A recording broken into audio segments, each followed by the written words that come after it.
வணக்கம். இந்த ஈஸ்டர் குண்டுத்தாக்குதல், இந்த சுரேஷ் சாலை கைது, அதுக்கு தொடர்ச்சியாக சத்தியாகிரக போராட்டங்கள்னு சொல்லி இலங்கையை ஒரு கதகதப்பாக தான் இருக்கிறது.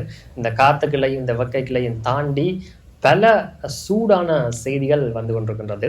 இன்றைக்கு இலங்கை நாடாளுமன்றத்தில பாதுகாப்புத்துறை அமைச்சர், பொதுமக்கள் பாதுகாப்புத்துறை அமைச்சர் ஆனந்த விஜயபால ஒரு அவசரமான ஒரு விடயத்த சொல்லியிருந்தார்.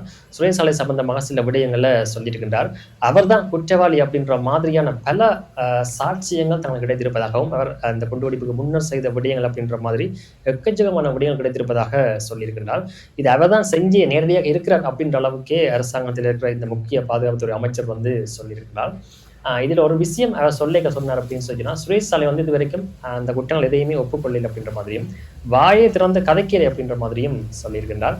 இங்கதான் மேல ஒரு முக்கியமான நோட் பண்ண வேண்டிய விஷயம் என்ன அப்படின்னு சொன்னால், குற்றவாளி என்று சொல்லப்படுற நபர் அதை ஒப்புக்கொள்ளாத வரைக்கும் அவர் ஒரு சந்தேக நபர் தான்.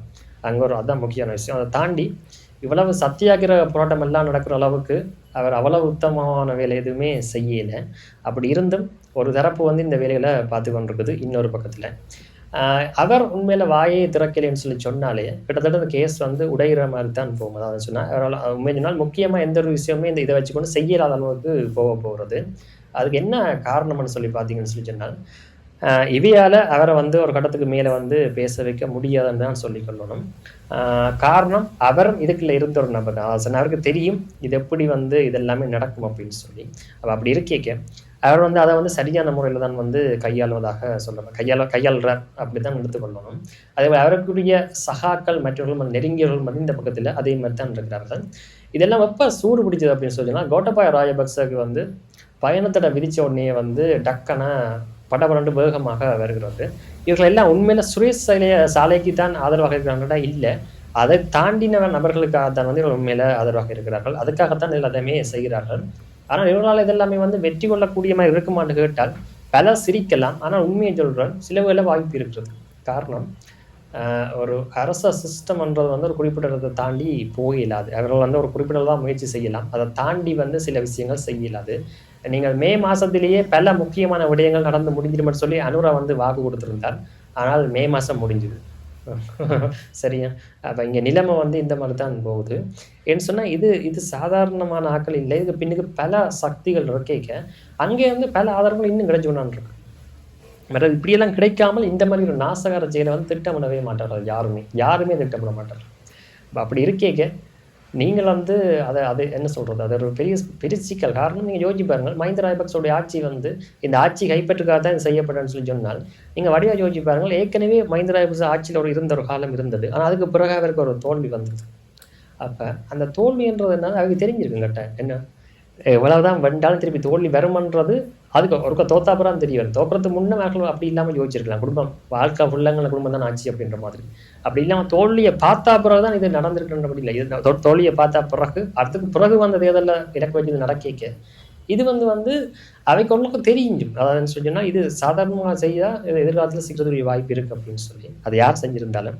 அப்ப என்ன அப்படின்னு சொல்லி பார்த்தால், இது சிக்கக்கூடிய மாதிரி அவர்கள் திட்டமிட்டிருப்பார்களான்றது எங்களை பொறுத்த வரைக்குமே ஒரு சந்தேகமான விடயம்தான். அதெல்லாம் தாண்டி அரசாங்கத்தின் வேலை என்ன, இதெல்லாம் தாண்டி ஒருபடி யோசிச்சு ஏதோ ஒரு லூப் போல பிடிச்சி, ஏதோ ஒரு ஓட்டையை பிடிச்சி ஆக்களை சரி பண்றதுதான்.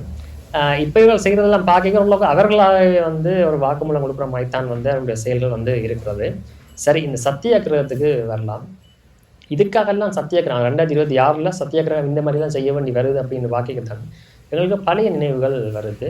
ஒரு காலகட்டத்தில் 50களில் இந்த தனிச்சிங்கள சட்டம் வேறு விடயங்களை இலக்கு வைத்து அது சம்பந்தமாக தமிழ் தரப்புகள் இந்த சத்தியாகிரகத்தை ஆரம்பித்திருந்தார்கள். ஆனால் அது மிகப்பெரிய அளவில் ஒடுக்கப்பட்டிருந்தது, வன்முறை கொண்டு ஒடுக்கப்பட்டிருந்தது. அதுக்கு பிறகு திருப்பியும் அடி வாங்கி தான் ஒரு குறிப்பிட்ட ஒரு 30 வருஷத்துல ஒரு 30 வருஷம் எடுத்தது ஒரு இளம் தலைமுறை அதை விளங்கி அதை சரியாக கிரகிச்சு இல்லை அடித்தா திருப்பி அடிக்கணும் அப்படின்ற அளவுக்கு அவர்கள் சிந்திக்க வழிகிட்டார்கள். அதுக்கு பிறகு திருப்பி அடிக்க வழிகிட்டார்கள். அது இன்னொரு 30 வருஷம் போயிடுச்சு. யோசிச்சு பாருங்கள், நாங்கள் இப்போ எத்தனை 60 30 கிட்டத்தட்ட தசாப்தத்துக்கு கிட்ட வர போகிறோம். அப்போ அவ்வளவு வருஷம் தாண்டியும் அந்த சத்தியாகிரகத்துக்கு இருக்கிற மரியாதையே போச்சு. அந்த நேரம் அந்த சத்தியாகிரகத்துக்கு ஒரு மரியாதை கிடைச்சிருந்தா, இப்போ இவர்களையும் செய்கிறாங்க சத்தியாகிரகம்னு சொன்னால் தங்களுக்கு அதை கேட்டு தங்களுடைய அந்த சத்தியாகிரகத்தை கேட்டு தங்களுடைய கோரிக்கைகளை நிறைவேற்றணும் அப்படின்றதுக்காகத்தான். ஆனால் இதே இவர்கள் அல்லது இவர்கள் சார்பானவர்கள் அல்லது இவர்கள் நம்புற கொள்கைகளை நம்புறவர்கள், ஃபாலோ பண்றவர்கள் தான் இதே தமிழர்கள் வந்து இதே சத்தியாகிரகம் செய்ய வந்து அங்க வேலை நடக்கவே இல்ல. அப்ப இவர்கள் வந்து சத்தியாகிரகம்ன்றது வந்து இதை பொறுத்தவரைக்கும் பெரிய விஷயம் இல்ல. யார் செய்யணும்ன்றத வச்சுக்கொண்டு தான் அந்த தீர்மானிக்க போயிடும் அப்படின்ற அளவில் தான் வந்து இவ இருக்கணும். தாங்கள் எது செஞ்சாலும் அது சரியென்று தான் எடுத்துக்கொள்ற மாதிரி இருக்கும். இதெல்லாம் தாண்டி இவர்கள் சத்தியாகிரகம்னு சொல்றதுலயே பாதி பேர் சாப்பிட்டு தான் பெறுவார்கள். அது வந்துட்டு சாப்பிடக்கூடிய ஆக்கள். ஒரு ஆக்களை பார்க்கவே தெரியும்.